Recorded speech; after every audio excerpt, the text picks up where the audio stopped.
You are listening to the Yummy Mummy podcast, episode number 165. Welcome to the Yummy Mummy podcast, where you will learn brand new and shockingly different tools to lose weight for the last time. And now, here's your host, certified life and weight loss coach, Laura Conley. Hello, Yummy Mummies. We have a really super crazy special, amazing guest today. But before we dive in, I want to let you know that doors are open for the Yummy Mummy Experience, my 6-month group coaching and course that literally guarantees you lose weight for the last time. So we're going to start on January 17th and we're going to do it. We're going to become free from food forever.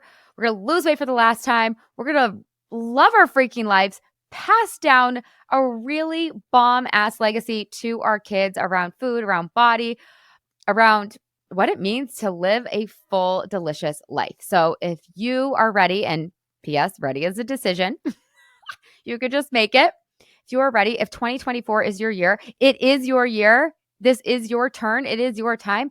Go to lauraconley.com, click work with me, and let's get you signed up. Let's get you losing weight for the last damn time. Can you imagine come June, come July, you're ready for the summer?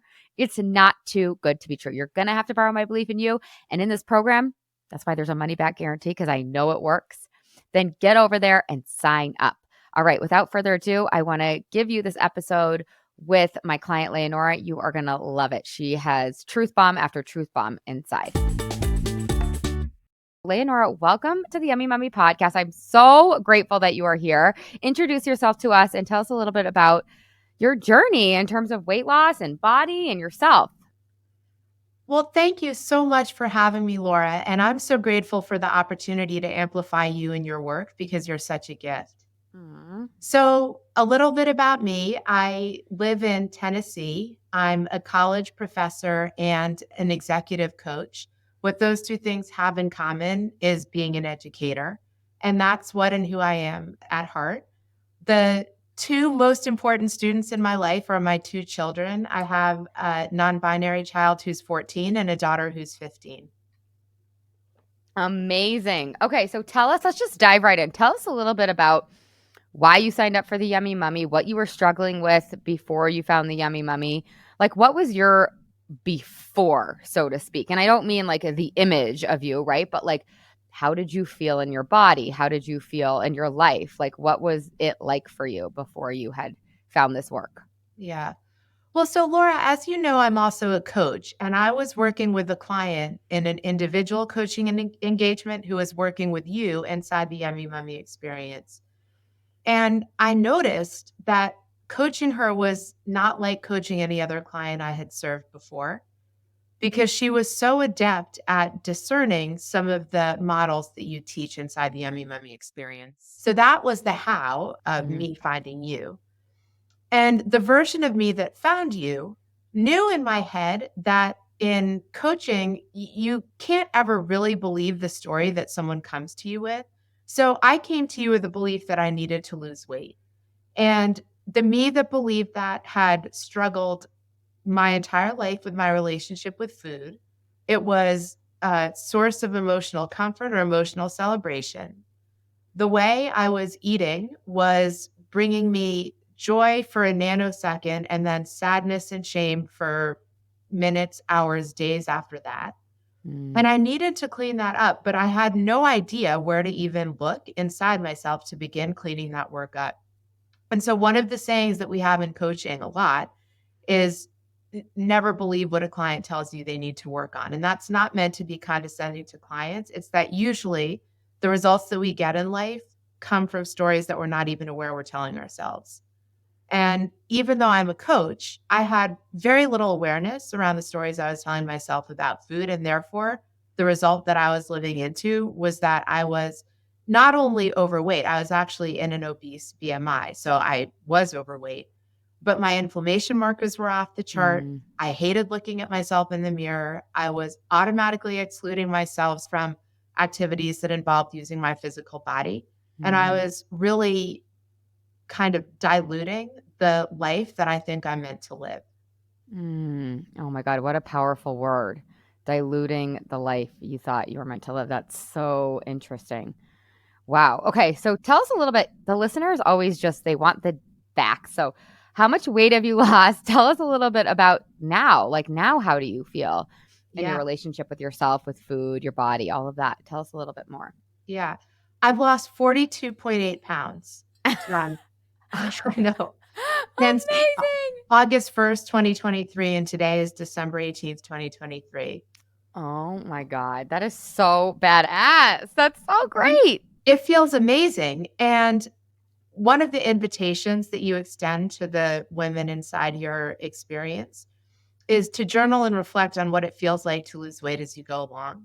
So here's the interesting thing. Like, of course, I feel better because I'm wearing smaller jeans and it's easier for me to do ab work in Pilates class. And I don't worry on an airplane that I'm taking up part of the seat of the person next to me. There are all these very practical things that feel great. But what feels even better is the stories that I tell myself about my body and the corrected relationship to food and the things that I want to eat. And that's really what has freed me to shed all that weight. And I posted inside the experience a couple of months ago that while calculating the number of pounds feels great, the stories that I have shed with every single one of those pounds are so much more freeing than the weight loss itself. And as long as I keep looking at those stories, the weight will keep coming off. The second that I make it only about the weight and the food, then I'm not doing the work that is what really creates the results. And so what is it like to be now? I love my body unconditionally. And those are words that I have never, well, probably when I was a toddler, I felt that way. But as soon as we begin to metabolize the stories from the outside world, particularly as women about what our body should look like and stuff, I haven't felt that way since I had any awareness of those things. And now it's like true, it's ineffable, it's unassailable. I love my body unconditionally. Oh my God, I could cry. That's so awesome. Yeah, it's like who cares about the 42.8 pounds if you feel unconditional love towards yourself, towards your body. Like that is the greatest gift. You're with yourself every day, all day. So if that's true, if I love myself unconditionally and I've committed to myself that I'm going to honor a protocol of eating in a way that serves my body, eating foods at times, the specific foods, like in a way that all serves, why would I not honor a commitment that I made to the person I love the most in the world? That's why the weight is going to stay off forever. Yeah, it's like I always say, right? You can't hate yourself thin. We've all tried it 70 something times and it just doesn't work until you really start to learn the practice of loving yourself, because that you put it so succinctly. I love that. Like, why would I not want to honor a commitment to the person I love the most? Yeah. The idea of breaking the commitment that I've made to myself feels as crazy, actually even more crazy than trying some of the weight loss things that I tried along the way. Yeah. Yeah. I love that. So tell us a little bit about a story or two that you used to have that you've now shed. Yeah. So one is that my body was too ugly to be seen in bathing suits and revealing clothes. And I know where those stories came from. I actually have memories of some of the times that people said things like that to me that ended up being imprinted in my brain. So I just don't believe that story anymore. It's actually even hard for me to speak that story out loud on this podcast right now because it's so like anathema to what I believe right now. The story now is my body is the only home that I'm ever going to have. It's beautiful with its scars from having kids and living life. And it can and should be seen by every and anyone. And anyway, it's not about other people. It's about me. So if the things I want to do involve my body being seen, then hi world, here it is. Let's go. I love it. We're going to the nude beaches this summer with Leonora. I love it. See, So and good. the only would have made a joke that says, oh, nobody wants to see that. But the me today is imagining the freedom of what it would feel like to be naked on a beach. Oh my God. So fun. So wild. I love it. That's going to have to be the next Yummy Mummy retreat. Okay. So how would you describe, since we did a little bit of like kind of before and after or before and now, like in one word, how would you describe the you that was struggling with her relationship with food and her body, how would you describe that woman in a word? And how would you just describe yourself in one word now? The woman who was struggling was trapped, and the Mm. woman today is free. Mm. Wow, I love that. That's so awesome. But Leonora, as a coach, I can imagine, because I used to do this to myself. I can imagine, like, if I'm so smart, why can't I figure this out? If I've got all these degrees, I've got all these certifications, I'm successful in every other area of my life, why can't I figure this one thing out? And I think that that adds another layer of shame to this problem. Not that there should be any shame, but just because of the cultural conditioning that we get for Yeah. so many of us, there is shame. And I just wonder if you could speak to that a little bit. Yeah. I actually think it's a really important question. So I think that there are a couple of things. One is, for sure, as a coach who is helping people figure out some pretty deep things, I had an embodied sense of misalignment that I couldn't figure out weight on my own. So I just want to validate that question as being a very relevant one. Mm. The next thing is, and I think you used this analogy on a podcast in the past couple of months, the orange juice can't read the writing on the label. So if I'm living inside myself, I just can't clearly see what might be holding me back. And in some ways, being a coach made me, I think, more able to come into a coaching experience totally open to receive, because I wasn't in any resistance about does the process, does the coaching process work? Mm. And it was very freeing not to have to be the person creating the coaching container. I could just come and be held by you. So Yeah. for me, I think yes, I definitely had shame that I couldn't use my own techniques to clean up my own things. And I also understand enough about how coaching works to really realize, like, you can't, it's really, really, really hard to coach yourself without the tools in a process and then support being held outside of you. So one of the analogies that I use when I am explaining to people why hiring a coach makes sense is my wedding analogy. Have I ever told you this? No, tell me. I can't wait. Okay. So if I asked you, Laura Conley, are you smart and organized enough that you could plan a wedding? Could you line up the caterer? Could you get the venue? Could you hire the band? Could you make sure that the invitations look beautiful and the gifts were there? Of course you could. On your wedding day, is that your job?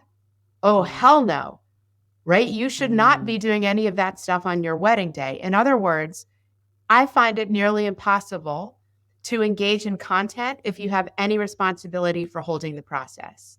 I cannot be the wedding planner and bride at the same wedding day. It's one or the other. And that distinction, I think, is what it's like to be a professional coach inside a coaching experience. That's so helpful. Yeah, because I think so many people are like, I should be able to do this on my own. Like, I know all the things, even though they can't get themselves to do it. They're like, I know I've read every freaking diet book out there. I've done every program. Why can't I just get myself to do it? And it's like, because it just doesn't work that way. And I think a lot of people are like, why do I have to have a coach for weight loss? Right? Like, this seems like something that I should be able to just read a book about and be able to execute. And if that works for you, that's beautiful. And I'm so happy for you. But I'm 50 and I've been at this for 4 decades. I mean, literally, the first diet I ever went on was, so when I was in middle school, I rode away, because we didn't have the internet in those days, to summer fat camps because I really wanted to lose weight. And I didn't tell my parents that I was doing that. And when I got the catalogs, they were very surprised. I think they just hadn't thought it was that big a problem, and it wouldn't have occurred to them to seek that solution there. There was nothing in their response that made me feel better or worse about myself. But I share that story just to indicate how young I was. So 11 or 12. Yeah. When I began to believe stories that my body just wasn't as it was supposed to be. And then when I was in 8th grade, we did this thing called the Diet Center. My mom supported me in it. My idea, not hers. That had all sorts of food that I had to bring places. And it was back in the days when we believed that you could only lose weight by like eating grapefruits and rice cakes, which are both Not awesome on a good day, but if that's all you eat, it's grim.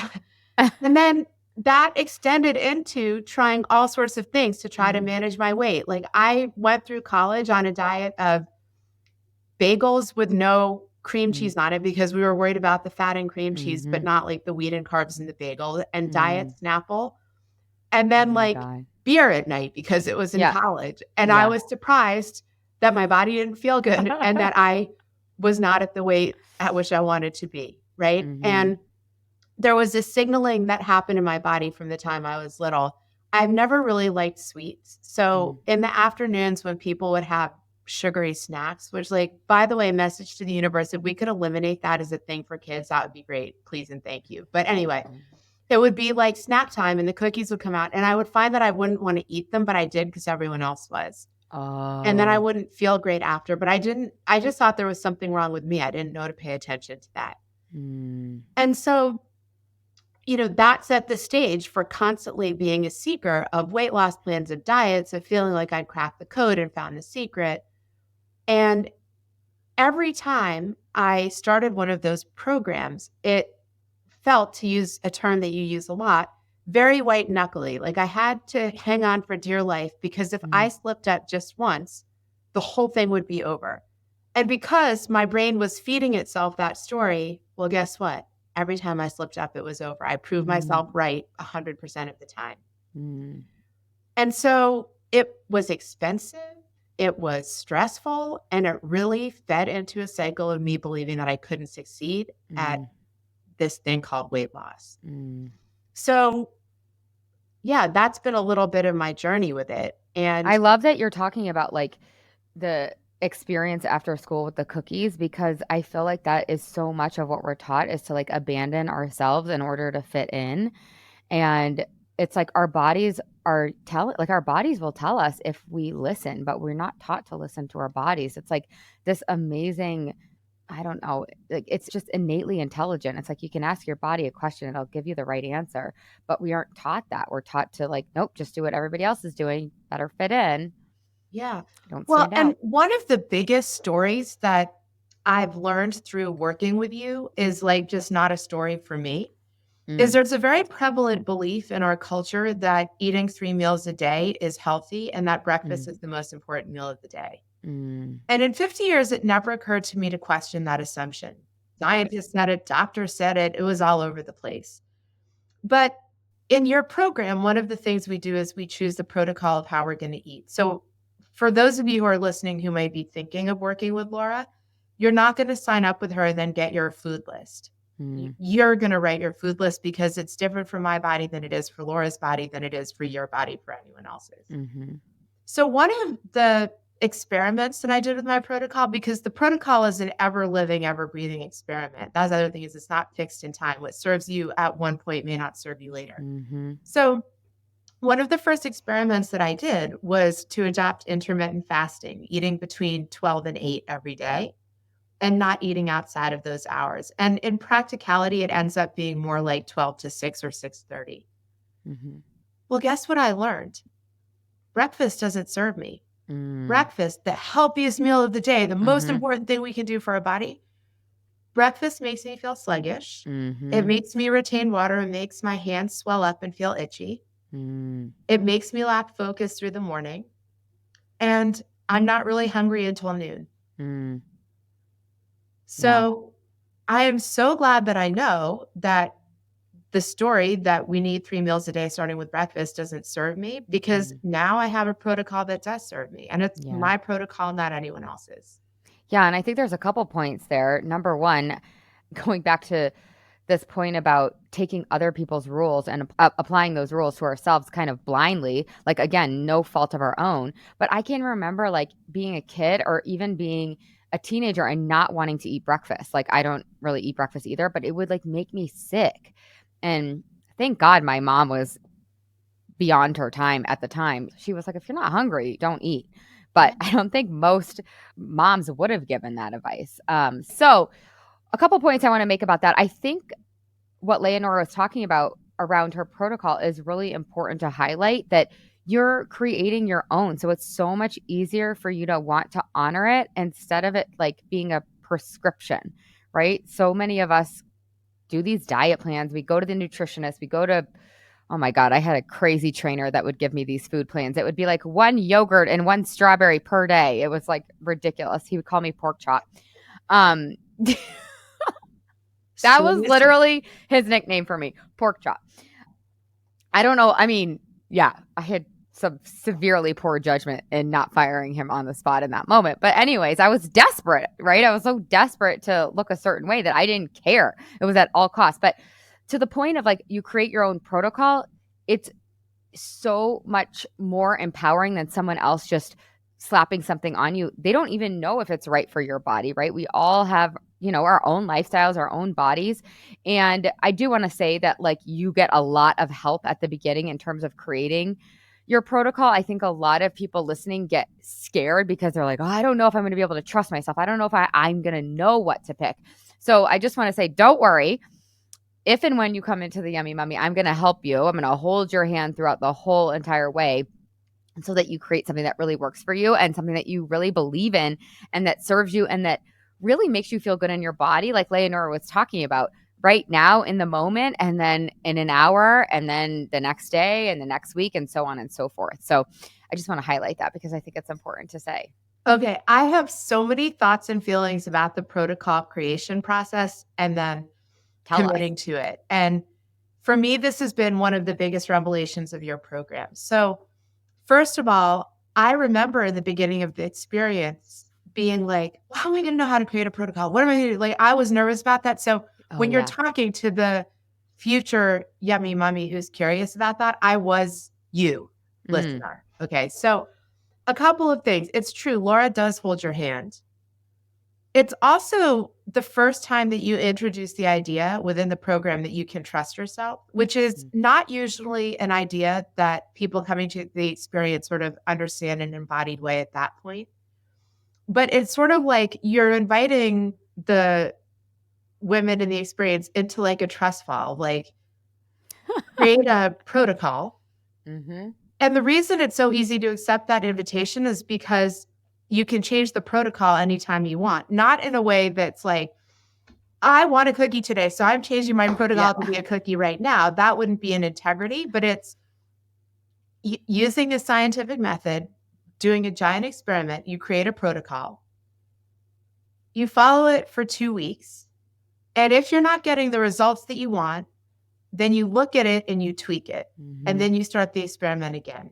And you're not ever on your own in that process because you're looking at it. You have another wonderful coach, Rose, inside the program. Shout out to Rose, who's looking at it on the days that you're not. And there's a medical doctor inside the experience who's looking at it as well. The choosing your own protocol, if you're thinking of doing the Yummy Mummy experience, shouldn't feel like a burden so much as your first invitation to trust yourself in this process. Yeah. So that's my first thought about the protocol. The second is, and Laura, you know this because I've told you this a million times, but it's my favorite stock line about the Yummy Mummy experience. I'm not kidding you all. It is a 6-month experience, and we spend 1 week deciding what our first protocol experiment is going to be, and 5 months and 3 weeks getting our brains comfortable, not freaking out about following it. Yep. That's so I good. changed my protocol once. So, and I'll go ahead and be specific about my protocol more as a way of sharing how I learned to trust myself than suggesting that anyone else should adopt this protocol. But I did listen to some of Laura's advice. So as I mentioned, intermittent fasting, I eat between 12 and 8. No processed sugar and no wheat flour. Although for me, rice flour occasionally is fine, and so is white rice. Like I've eaten sushi weekly on this program. I've never been a big drinker, but I have the ability to have 2 drinks twice a week if I want to. That's more than I ever drink in theory, but it's like there's no restriction saying I can't if I am invited to 2 parties in 1 week and I feel like it. And after about a month of doing this and getting spectacular results, I realized there was one thing that I was really missing that I could actually have and add back in. So I made my protocol less restrictive rather than more restrictive. And the addition was adding in a serving of tortilla chips or potato chips once a week. So I could have tortilla soup or I could have chips and guac. And guess what? I've lost 42.8 pounds since August 1st. my body can lose weight for the last time and have some chips occasionally. Yeah. Yeah. And I did that tweak in September, and I haven't felt called to do another tweak since then. Yeah.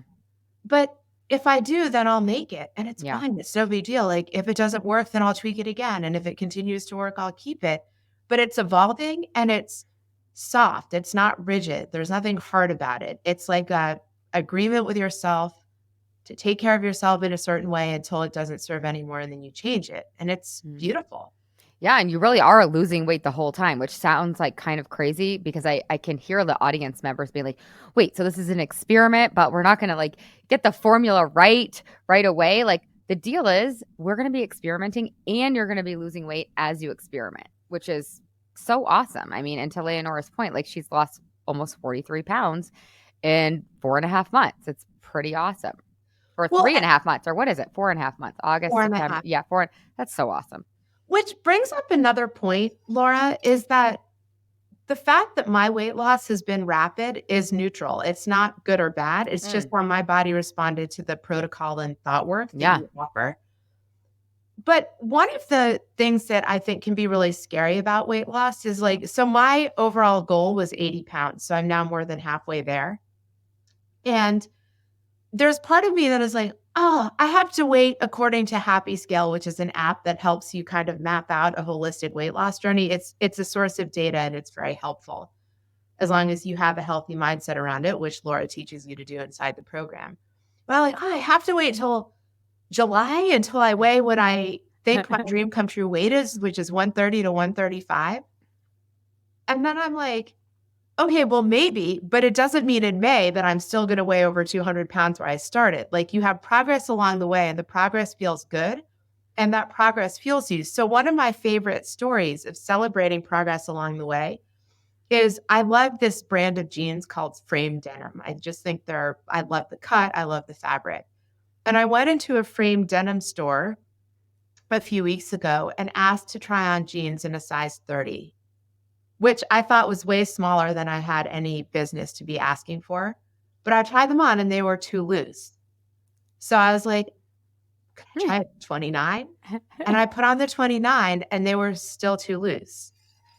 And so with my heart pounding, because it was a different experience, I was like, could I try a 28? So the 28 was the right fit. This was at this point almost a month ago. The 28s are a little loose now. Oh my God. That's so wild. So one of the things that Laura teaches us to do is to celebrate milestones along the way, to really reinforce this idea that loving the process of losing weight for the last time, you don't like kick it off August 1st and then come back and revisit it January 24th when the experience ends. You're engaged in celebrating that all along the way. So one of my next weight loss markers, I haven't decided exactly where it's going to be, but it's going to be getting a pair of Frame jeans in size 26. Oh, yes. So fun.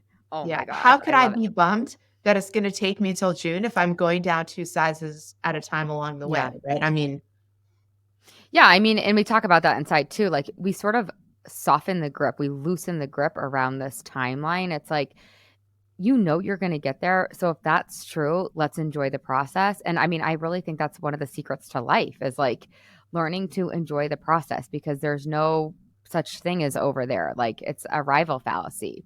Let's enjoy it now. And when we can learn that skill for weight loss, we can do that in the rest of our lives. And there's just so much peace that comes along with that. Yeah, and so much freedom as well. Like one of the other benefits from the work that I've done with you is that I'm present in situations because my mind isn't worried about what am I going to eat or what am I not going to eat. Because I just decide before I go. So it's like off the table. It makes it so much easier. And we're recording this on December 18th. So we're right in the throes of the holidays. And you should listen to Laura's podcast about the holidays because she has a lot of thoughts and feelings and wisdom about that. But I'll just say that yesterday I was at a holiday brunch and at a holiday party in the evening. And I was like, oh, okay, well, I have 2 parties today and I'm honoring my protocol. So that's cool. Like, that's just what it's going to be. So I got to brunch and I really enjoyed eating the things that were there that were on my protocol. I didn't make a big deal out of not eating the things that weren't. I didn't say anything in that setting. No one asked me about it. Although if you do have food pushers in your life, Laura will help you figure out how to address those people too. I didn't have any food pushers at brunch.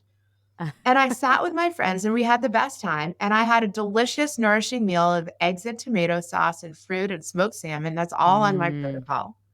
So And I good. walked out of that brunch feeling nourished and light because I was free to be present.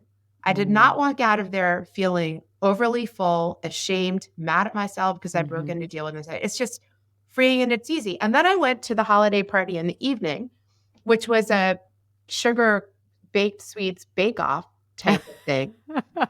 And there were all sorts of sugary alcoholic drinks being passed. And I walked in, got myself a Perrier, knew that I was going to eat dinner when I got home, so just took food off the table. And I caught up with 3 different friends who had the happiest news to share from their lives. And I could receive that news and celebrate with it because my mind wasn't secretly wondering if I was going to go get a walking taco. Because I decided I wasn't. No walking tacos. I love it. And like, what is the point of these parties anyways? Connection. Yeah. We forget. I mean, yes, the food can be fun. The drinks can be fun. Like, I'll give it to you. Right. But like the actual point, if you ask yourself, at least for me, and obviously Leonora too, since she just gave us that answer, is like connection and fun and being with our people. Like that is the point. And that is like a basic human need that is getting, to use your word, diluted with the food and the booze sometimes. Right. And I love that you shared that because that is soul filling. It is. It really is. You leave, you feel proud of yourself, you feel connected, you really took care of yourself. I mean, that is self-care in a nutshell.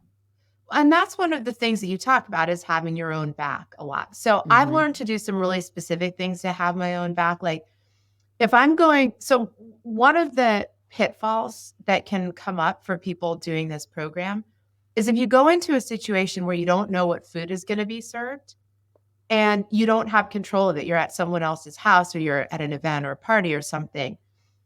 If you are not careful how you think about that experience, it can become the easiest excuse to not honor your protocol, to fit in because it looks delicious. It's the only time you're going to get it, whatever the reasons are. Your brain will offer you a bazillion thoughts around that. And I find the more physically hungry I am, the easier it is to succumb to that kind of thing. So since I intermittent fast and don't eat until noon, if I have a lunch where that's the case, I know that for me, that might be my most vulnerable time. So one of the things I do to have my own back is I order delicious bone broth from Brodo in bulk. And before I go to a lunch where I don't know what's going to be served, I'll drink a cup of bone broth, which has 10 grams of protein. It has salt to keep me hydrated, so it will quell my hunger cues. It's not so much food that I can't have food at the lunch if it's on protocol, but it's enough nourishment that if nothing's on protocol, then as you like to say, my hunger's not an emergency. I'll eat when I'm done. I always have nuts and cheese in my car and stuff, and it's fine.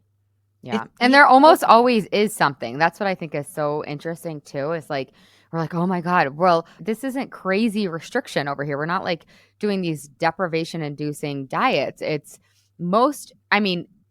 99 out of, I can't even remember the last time I went somewhere and there wasn't something that I could have. There's always something for the most part that's on protocol. I don't know if that's been your experience too. You're also in the South, so.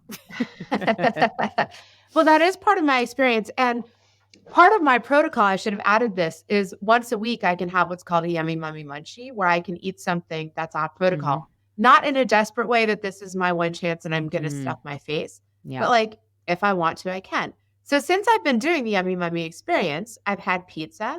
I've had an 11-course tasting menu with wine in a fancy restaurant. I've had Hanukkah macarons. I've had all sorts of things that aren't on my protocol. It hasn't kept me from losing weight. I have no guilt or shame around having done those things because they're planned and they're intentional.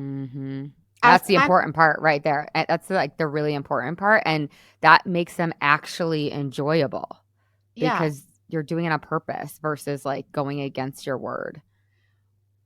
And actually, there was time recently when I had sugar and I woke up the next morning literally feeling like I was hungover when I hadn't had a drop to drink, where I was like, wow, I might not enjoy sugar anymore. Like from now Mm, on, it might just be a no. And it doesn't mean that I can't leave space for it to be, yes, I'm going to another holiday party on Thursday night where there will probably be a good dessert. And I have up until 24 hours before I go, because it's my protocol, to decide if I'm going to have the dessert or not.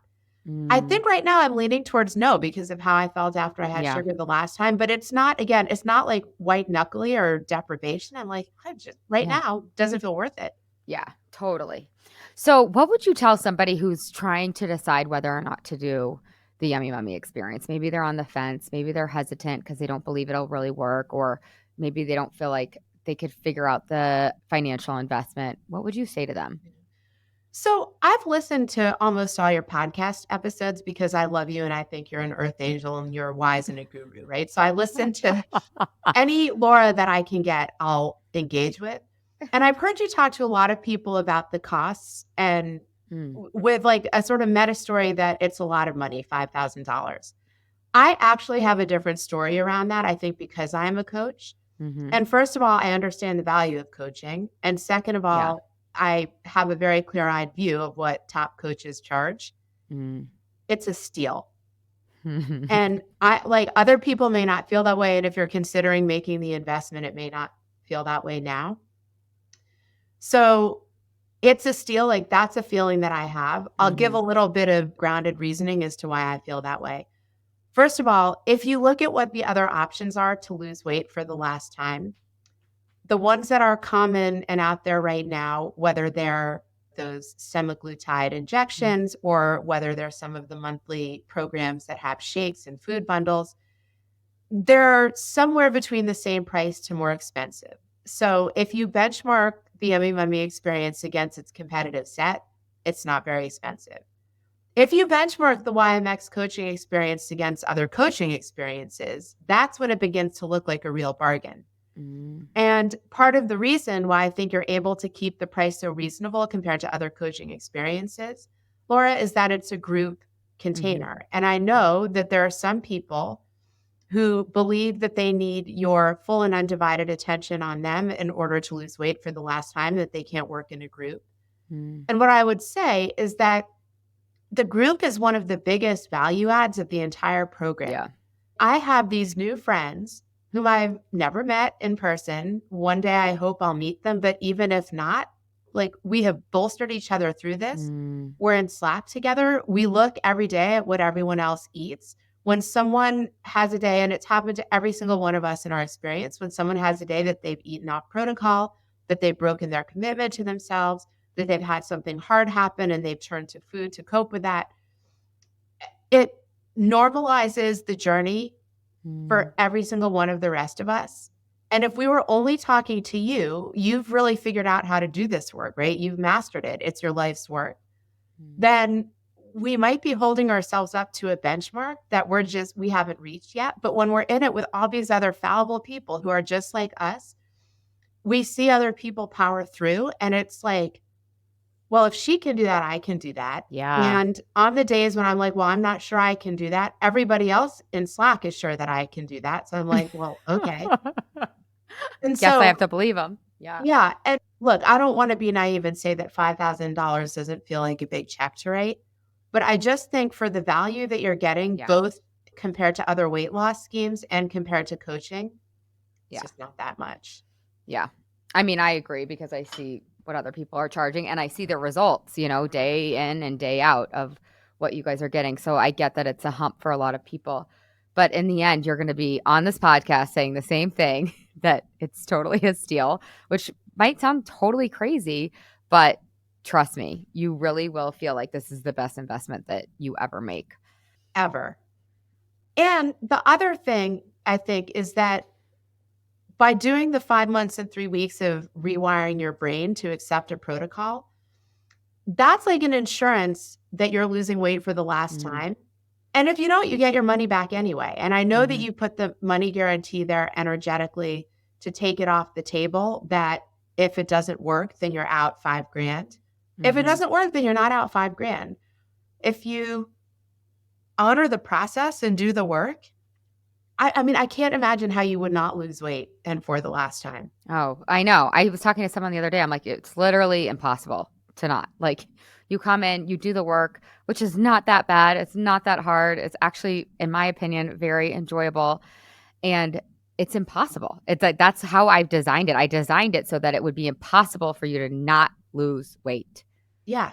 Well, because, and this is the secret that a lot of people don't know, and I didn't know before working with you, there are only two variables that make us not lose weight. One is the protocol, what we choose to eat or not to eat. And thank goodness in your system, that's an experiment. So we tweak it if it's not working.